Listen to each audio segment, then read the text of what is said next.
El corazón de las tinieblas. ¿Dónde es? ¿Cómo un hombre puede llegar hasta allá? ¿Y en qué te convertirás cuando llegues?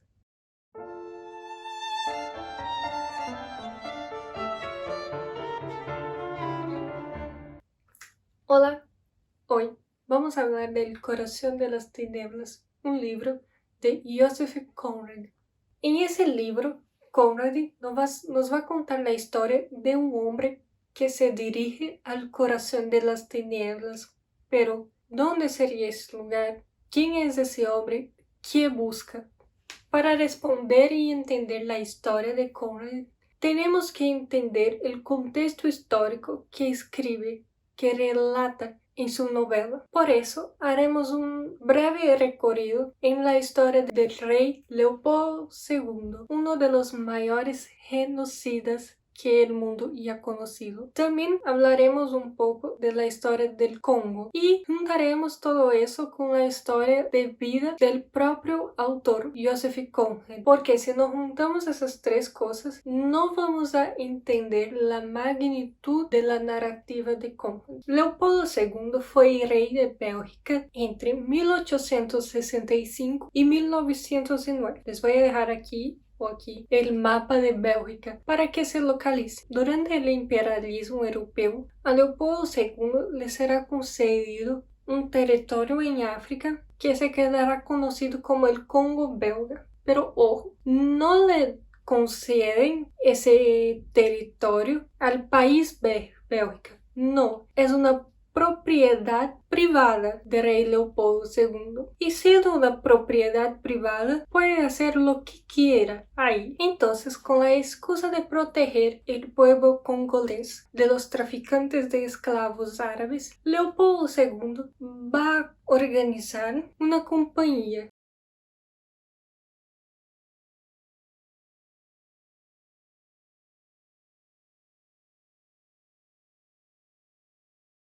Esa compañía, según la propaganda de Leopoldo II, va a ir hasta el Congo para proteger los nativos. Pero de benevolente Leopoldo II no tenía nada.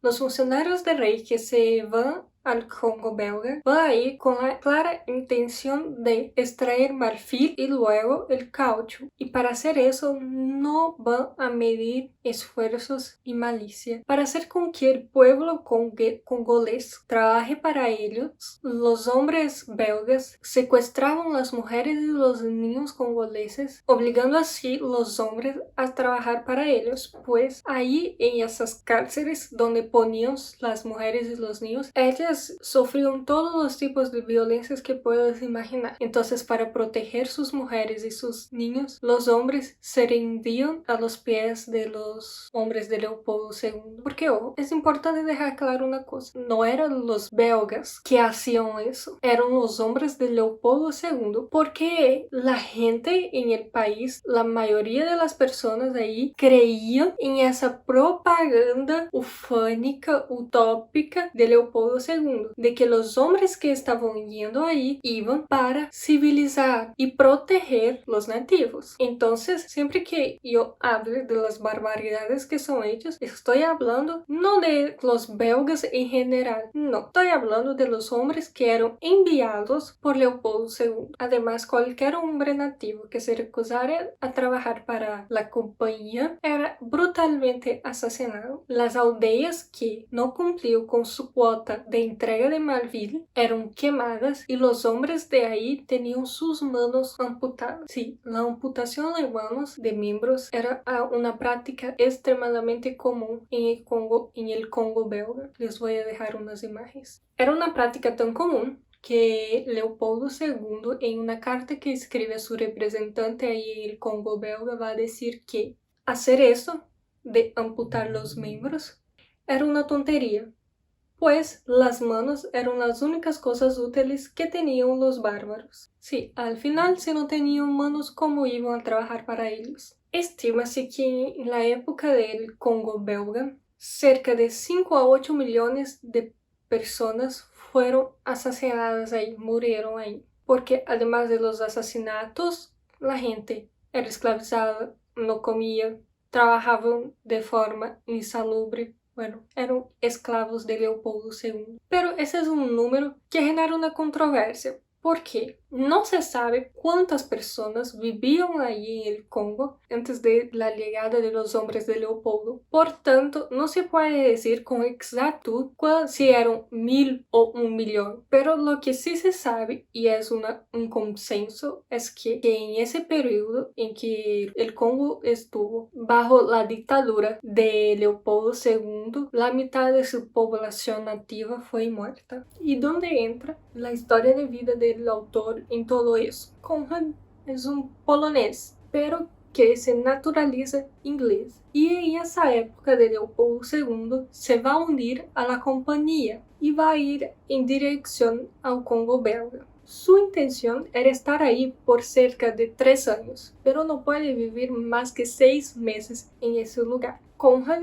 era capitán de uno de los barcos de la compañía y tal cual nuestro personaje principal en el libro va a percorrer, va a descer, va a navegar por el río Congo y después de 6 meses que está ahí regresa a Londres. Conrad va a regresar transformado, ya no es el mismo hombre, porque así como él dice en su libro, nadie vuelve el mismo después de conocer el corazón de las tinieblas. 8 años después, el Conrad va a escribir su novela El corazón de las tinieblas, basado en todo lo que ha visto y oído en el tiempo que ha estado en el Congo belga de Leopoldo II.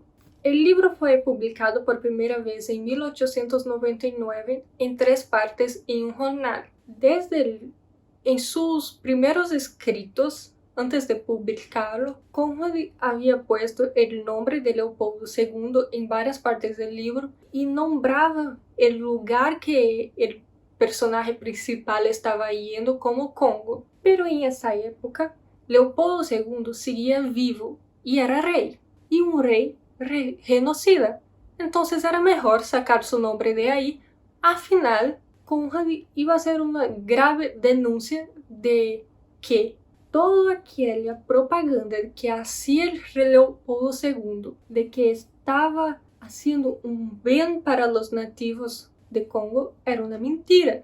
Por tanto, Conrad decide sacar el nombre de Leopoldo II y sacar el nombre del lugar.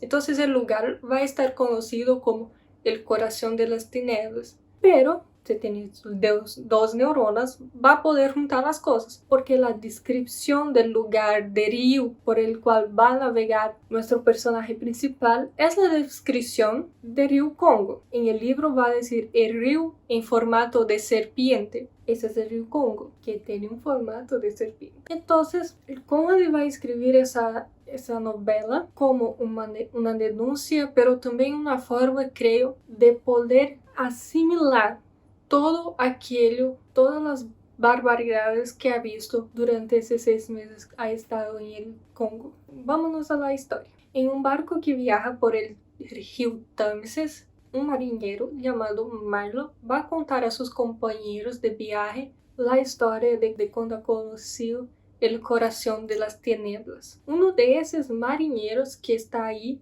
es el narrador de la historia. Entonces ves, el sentimiento de tinieblas, de no ver muy bien las cosas, ya empieza de ahí, porque Marlowe va a contar una historia desde su punto de vista que tiene varios otros personajes y es un otro personaje de la historia que va a ser el narrador. O sea, son varias camadas de humo que hay por detrás de la historia. El joven Marlowe, como tantos de su época, incluso nuestro autor, creía en el sueño civilizador de Leopoldo II y se embarca en dirección al Congo belga para ayudar en la noble misión de salvar a los selvagens. Marlowe va a obtener el rango de capitán de un navío de la compañía, pues el capitán que estaba ahí antes fue asesinado por los nativos. Pero la ilusión de Marlowe no durará mucho. Así que llega y pone los pies en el Congo. El horror de la verdad, de lo que pasa ahí, se va a abater sobre él. 6 negros avanzaban en fila,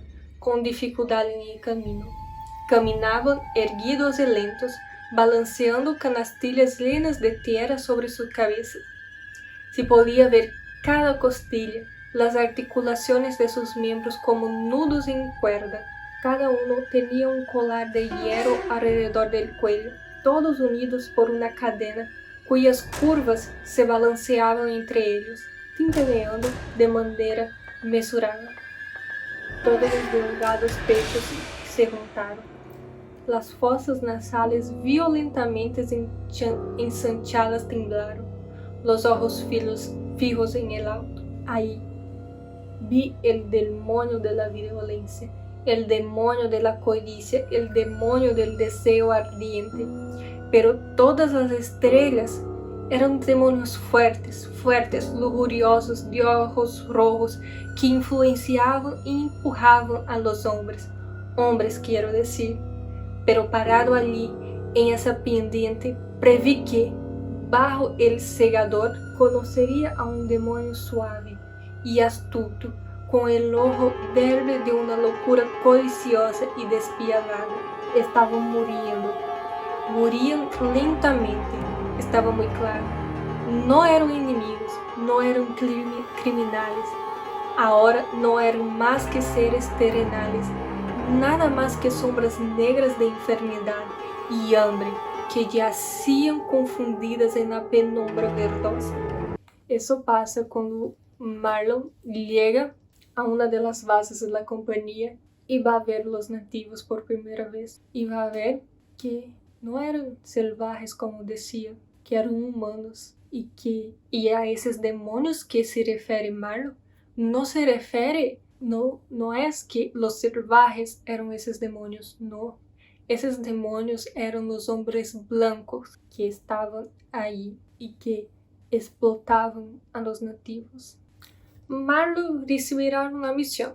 Debe descender el río Congo para recoger el más rentable de los hombres de la compañía, el Curtis. Curtis era el hombre que enviaba los mayores cargamentos de marfil a Bélgica y es el personaje principal de la historia. Curtis se convierte en casi una leyenda para Marlon porque por donde Marlon pasa, las personas tienen algo que decir de Curtis, porque además de ser el hombre que más extraía marfil de esa región, Curtis logró convertirse en un dios para los nativos. Los nativos miraban a Curtis como si él fuera un dios que estaba entre ellos. Entonces Marlon tenía esa curiosidad, como que un hombre que explota a la gente de la forma que yo estoy viendo que se hacen por acá, puede convertirse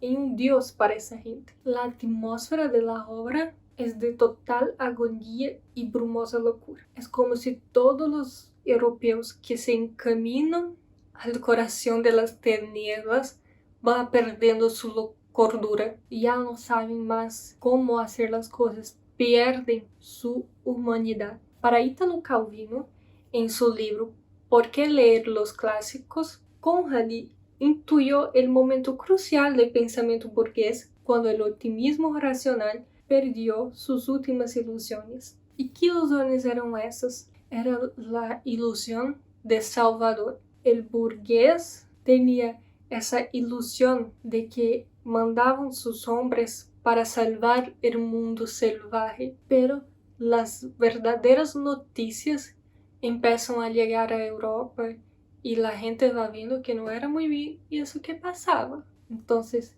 Marlon es esa representación. Y todos los europeos que están ahí van perdiendo su cordura por eso, porque llegan y se confrontan con la verdad.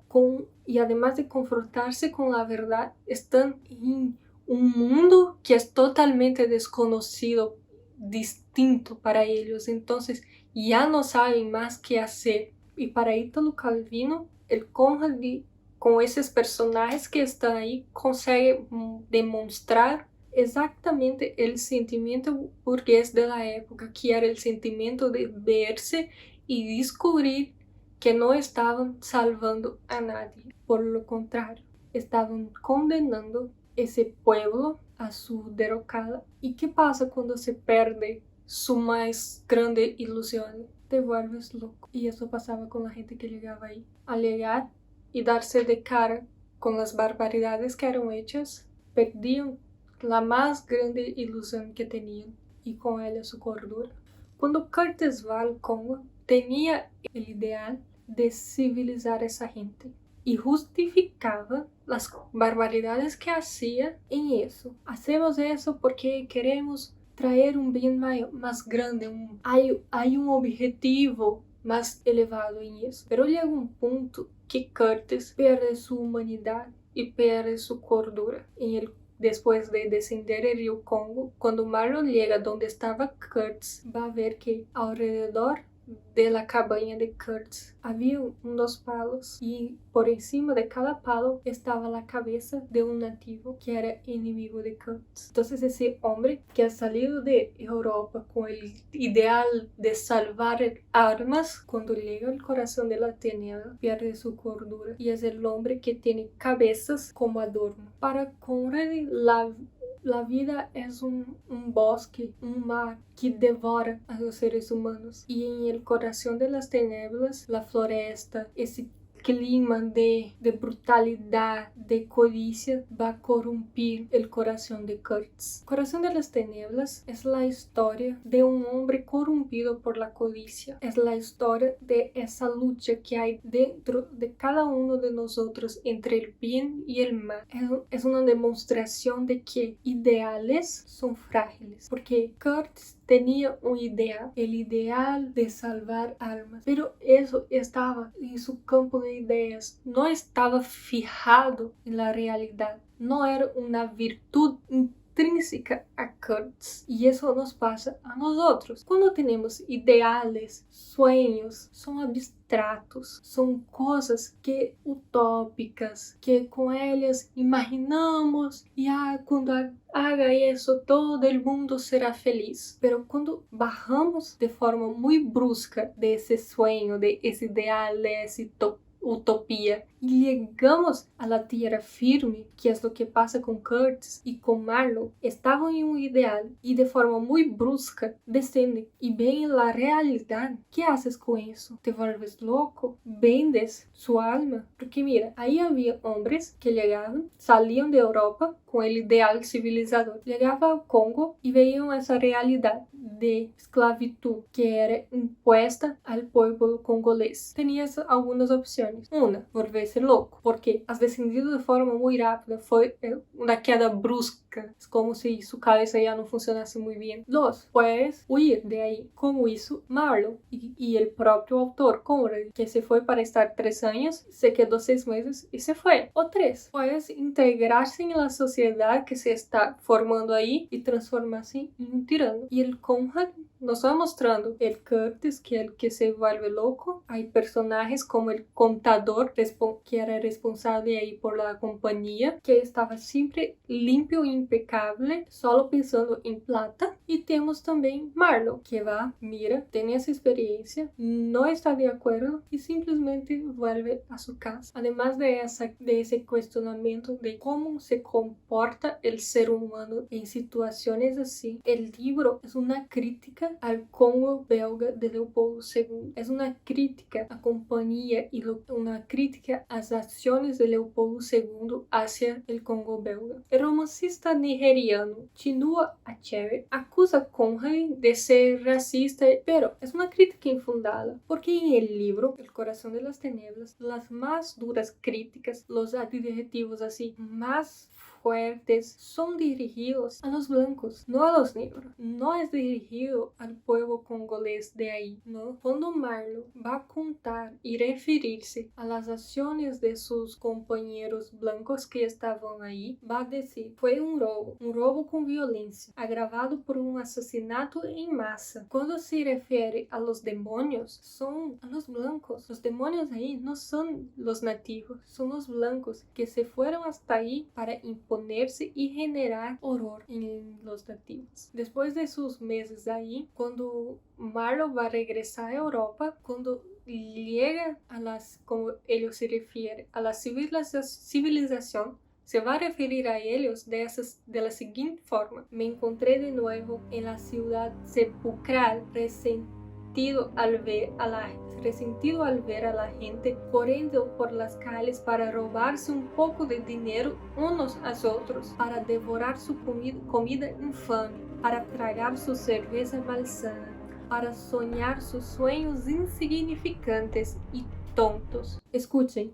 Me encontré de nuevo en la ciudad sepulcral. Y es eso. Marlowe se queda ese tiempo ahí en el corazón de las tinieblas, en el Congo. Cuando regresa a Londres y mira a esa gente ahí en sus sueños, en su vida medíocre, sin darse cuenta de lo que de verdad pasaba en África, él los toma como idiotas. Entonces, decir que ay no, que El corazón de las tinieblas es un libro racista, es no tener dos neuronas funcionantes en la cabeza, porque lo que exactamente hace Conrad es criticar la forma como los nativos eran tratados. Y hay una parte que Marlowe va a decir, eran humanos, sí señores, humanos, y el peor de todo era ver eso, era reconocer la humanidad en ellos.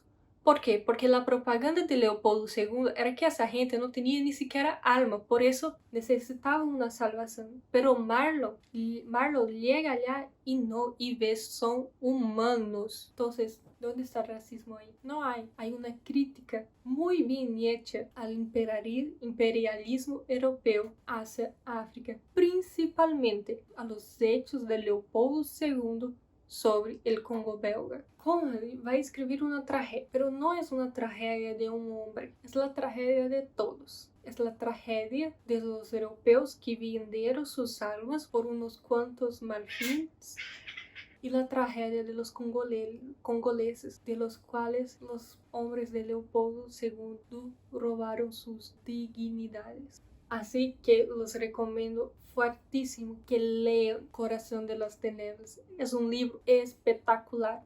Una novela súper corta, pero que les recomiendo. Pero les recomiendo que no lean de una sola vez, porque por la cantidad de páginas, 700 lees en un día, y por la escrita fluida también, pero es un libro pesado. Y creo que para absorber mejor cada parte, cada nuance que hay en ello, debes leerlo con calma para extraer de ahí su verdadera esencia y no estar después pensando que era un libro racista. Si te has quedado hasta aquí, te lo agradezco y dejas abajo sus comentarios. ¿Ya leíste El corazón de las tinieblas? ¿Qué te pareció?